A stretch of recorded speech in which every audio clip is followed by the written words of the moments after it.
मिळतोय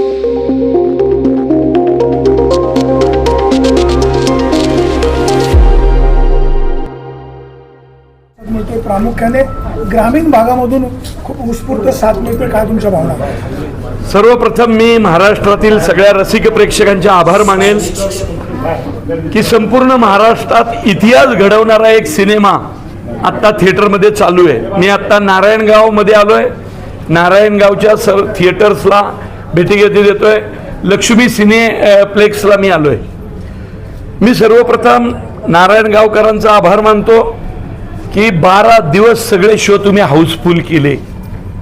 सिनेप्लेक्स, लक्ष्मी सिनेप्लेक्सचा आभार मानतो की इतकं सुंदर थिएटर तुम्ही आम्हाला इथं उपलब्ध करून दिलेलं आहे. हा सिनेमा सगळ्या महाराष्ट्रात एवढा रेकॉर्ड विक्रम करतोय याचं सगळं श्रेय मी शेतकऱ्यांच्या जिद्दीला आणि कष्टांना देईल, स्वामी समर्थांवरच्या श्रद्धेला देईल. आम्ही सगळे निमित्त मात्र आहेत. आज हे माझे सगळे कलाकार आम्ही इथं आलोय.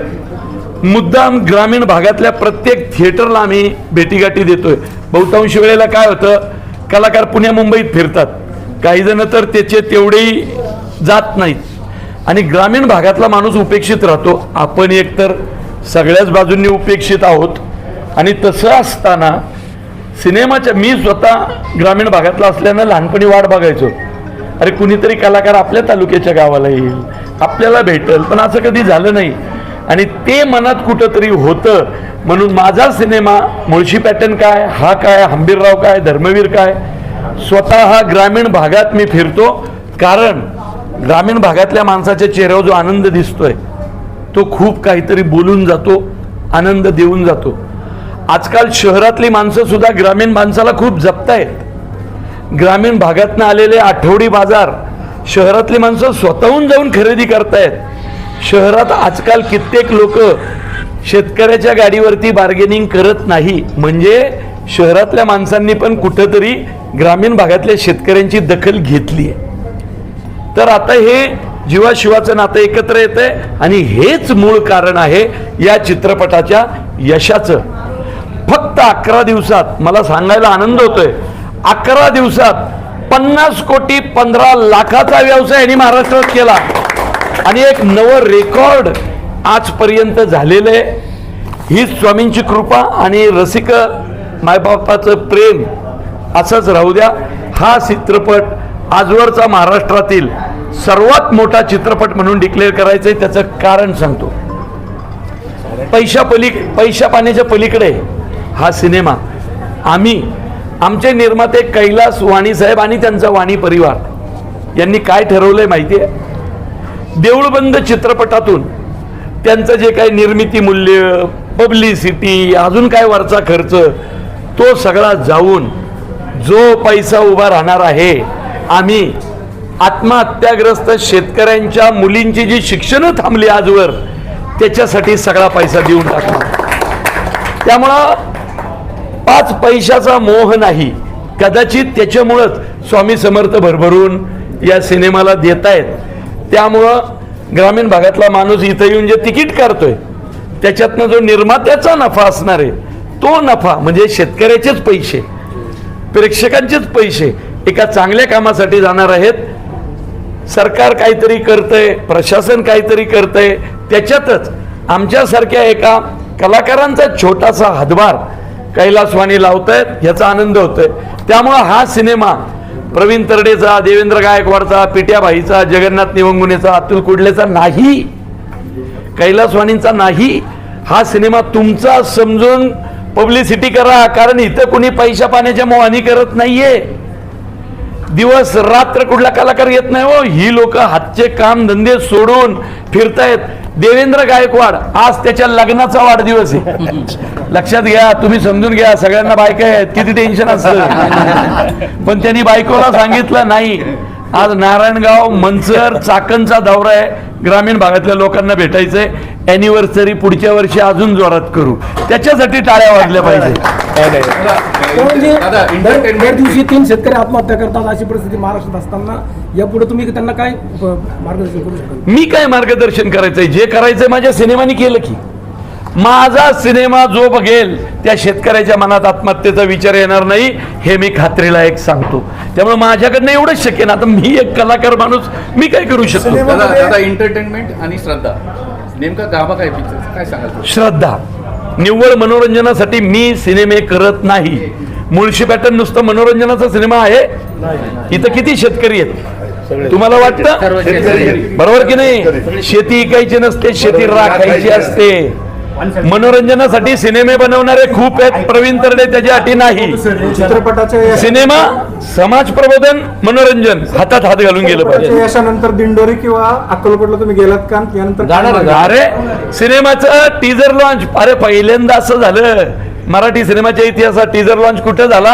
अक्कलकोटच्या मंदिरात वटवृक्षाखाली. त्यामुळं आता प्रत्येक ठिकाणी दिंडोरीला जाणार, गुरुमाऊलींच्या चरणी माथा ठेवणार, अक्कलकोटला जाणार, पिठापूर, कुरवपूर, गाणगापूर, सगळीकडे जाणार. जिथं जिथं स्वामी बघतंय तिथं जाणार. प्रवीण तरडे पिक्चरात दिसले, त्यांची पत्नी सिनेमात दिसली, मुलगा पण सिनेमात पाहायला मिळेल का? बायकोचं कौतुक नवऱ्यानं करणं चांगलं नाही. ज्यांनी सिनेमा पाहून येतील ना त्या प्रेक्षकाला विचारा स्नेहल तरडेचं काम कसं वाटलं, ते 100% सांगतील. मी आणि आपल्या सिनेमातले कलाकार मुद्दाम नारायणगावला का आलो? नारायणगाव हे असं एकमेव गाव आहे की मागच्या 12 दिवसात तिथं सगळे शो हाऊसफुल आहेत, देऊळ बंदचे. आई आवडतोय का सिनेमा? आई आवडला का? मुद्दाम आपल्या शेतकऱ्यांसाठीचा विषय आपण घेतलेला आहे. आणि तुम्ही एवढी मंडळी हाऊसफुल शो करताय नारायणगावात, मला ह्याचा सगळ्यात जास्त आनंद आहे. लक्षात ठेवा, शेतकऱ्यांपर्यंत हा सिनेमा पोहोचावा म्हणून केलेला आहे. आज अख्ख्या महाराष्ट्रात हा सिनेमा नवीन नवीन रेकॉर्ड करतोय. आजपर्यंतचा सगळ्यात मोठा सिनेमा ठरतोय. पण या सिनेमाचं यश त्याच वेळी असेल ज्यावेळी गावागावातला शेतकरी आणि त्या शेतकऱ्याच्या घरातले कुटुंबीय हा सिनेमा पाहतील, तेव्हा तो सिनेमा खऱ्या अर्थाने यशस्वी झाला. कारण आता 2 दिवसांनी मी पिट्याभाई, दयाभाई, आम्ही सगळे लांब लांब फिरतोय. कुठं? मराठवाड्यात जाणार आहे, मराठवाड्यात विदर्भामध्ये जाणार आहे, सोलापूरला जाणार आहे सगळ्यांना भेटायला. आज नारायणगावला आलो. तुम्ही लोकांनी मागचे 12 दिवस थिएटरचे ओनर कुठे आहेत? या विक्रांत भाऊ, आम्ही या माणसाचे आभारी आहोत की नारायणगावच्या तालुक्यासारख्या स्टेजला इतकं सुंदर थिएटर, एसी किती सुंदर आहे, हवा येते. या खुर्ची आमच्या बघा, या माऊली कशा बसल्यात निवांत खुर्चीत. तर ह्या ज्या माऊली आनंदाने या खुर्चीत बसल्यात, याच्यासाठी थिएटर मालकांसाठी टाळ्या वाजवा. मुद्दाम तालुक्याच्या आणि ग्रामीण भागातल्या ठिकाणी मी फिरतोय कलाकारांना घेऊन. काय आहे, मी पण गावातला आहे, मुळशी तालुक्यातलं आहे. आम्ही पण वाट बघायचो सिनेमातली लोक आमच्या गावाला कधी येणार, आमच्या गावाला कधी येणार. कुणी आलं नाही. मग मी सिनेमावाला झालो आणि आता ग्रामीण भागात जातोय. तर चला मंडळी, बसून घ्या. तुमचा शो अर्धवट थांबवल्याबद्दल तुमची माफी मागतो. कलाकार कोण कोण अजून? देवेंद्र गायकवाड, रमेश परदेशी, जगन्नाथ निवंगुणे, अनेक सिरियल मध्ये. अतुल कुडले कुठे? अतुल कुडले अनेक सिरियल मध्ये तुम्ही ह्याला बघत असाल. तो आलाय. आगाऊ कुठे? ते मुंबईला गेले. आणि आम्ही काय केलं, ग्रुप 2 भाग पाडले. 2 कारण कमी वेळात सगळीकडे फिरायचंय महाराष्ट्रात आणि वेगवेगळ्या ठिकाणी फिरतायत. पण अजून 1 आठवड्यानी, पुढच्या आठवड्यात ज्यावेळी येईल त्यावेळी तिला घेऊन येईल. ओके, स्वामी समर्थांनाही घेऊन येईल. इथं दिंडोरी प्रणित ना आपला पाट्याळीमध्ये. ओके, तर बोला श्री स्वामी समर्थ महाराज की. आता फक्त मी इथून बाहेर पडल्यावर मागे येऊ नका. काय सांगतो, सिनेमा चालू आहे.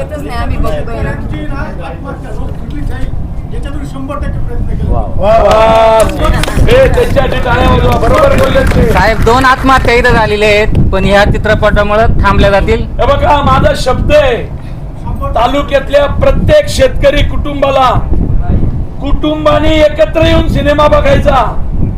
आता आपण प्रशासनावर ह्याच्यावर त्याच्यावर डिपेंड राहायचं. आपण आपल्या शेतकऱ्याबरोबर उभं राहायचं. आधी कुटुंबाने उभं राहायचं. बायकोनी, आईनी, आजीनी, आजोबांनी, पोरांनी जरा जर बाप अस्वस्थ झाला तर बायकोला कळलं पाहिजे आज माझा नवरा चतकोर भाकरी कमी खाल्ली, इमोशनल झालाय, काय बोलत नाहीये 2 दिवस. माणसाच्या वागण्या बोलण्यात फरक झाला तर कळलं पाहिजे. काय माहितीये का, घरातलं पुरुष मंडळी असतात ना, त्यांचं दुःख घरातल्यांसमोर मुद्दाम बोलत नाही. त्यांना वाटतं मी माझं दुःख दाखवलं तर घरचे दुःखी होतील. पण आपल्या बापाचं, आपल्या नवऱ्याचं दुःख ओळखायला शिका. त्यांच्या मनात काय चाललंय हे ओळखायला शिका. त्याच्यासाठी हा सिनेमा केलाय. आणि जो शेतकरी हा सिनेमा बघेल, मी लिहून देतो, त्याच्या मनात आत्महत्येचा विचार येणार नाही. आणि एक शेतकऱ्याचं पोरग आहे म्हणून तुम्हाला एक खात्रीने सांगतोय. चला स्वामी ओम मंडळी बसून घ्या आणि पुढे बघायला लागा. सन्मान करायचा. मागचे 12 दिवस झालं हे एकमेव थिएटर आहे जिथं देऊळबंद 2चे सगळे शो हाऊसफुल. आता सिनेमा ऐन टप्प्यावर आलाय, एकदम म्हणजे रंगात आलेला आहे सिनेमा. आवडला का नाही? आपल्या शेतकऱ्यांचा विषय तो आपल्याला सगळ्यांपर्यंत पोहोचवायचा आहे, एवढंच लक्षात ठेवा. आज तुम्ही सोमवार असूनही एवढ्या संख्येने इथे आला, त्यामुळं मी दयाबाई, पिट्याबाई, आम्ही सगळे आलेलो आहे कलाकार. तर तुम्हाला सगळ्यांना मनपूर्वक शुभेच्छा, धन्यवाद, आभारी. तुमचा शो अर्धवट थांबवल्याबद्दल माफी मागतो. हा पण आता सगळ्यांना भेटून निघतो. मग मला सगळ्यात मी मुद्दाम ग्रामीण भागात जास्त फिरतोय, कारण मी स्वतः शेतकरी असल्यामुळं हा सिनेमा त्या पोटतिडकीने बनवलाय. मुळशी पॅटर्न पण याच पोटतिडकीने बनवला होता, बरोबर की नाही? शेती इकायची नसते, शेती राखायची असते असं सांगितलं होतं. आणि आता शेतकऱ्यांच्या मनात जे नकारात्मक विचार येतात त्याच्यासाठी, त्या शेतकऱ्यांच्या पाठीशी उभं राहण्यासाठी आपण हा सिनेमा बनवला, एवढंच लक्षात ठेवा. धन्यवाद. अनेक उपक्रम केलेले आहेत. आज ती वेस खूप सुंदर झालेली दिसली, त्यामुळं महाराजांना जाऊन नतमस्तक झालो. आणि एकच महाराजांच्या चरणी विनंती केली की यंदा शेतकऱ्यांच्या आत्महत्येचा आकडा खाली आणा, पार शून्यावर आणा. धन्यवाद साहेब.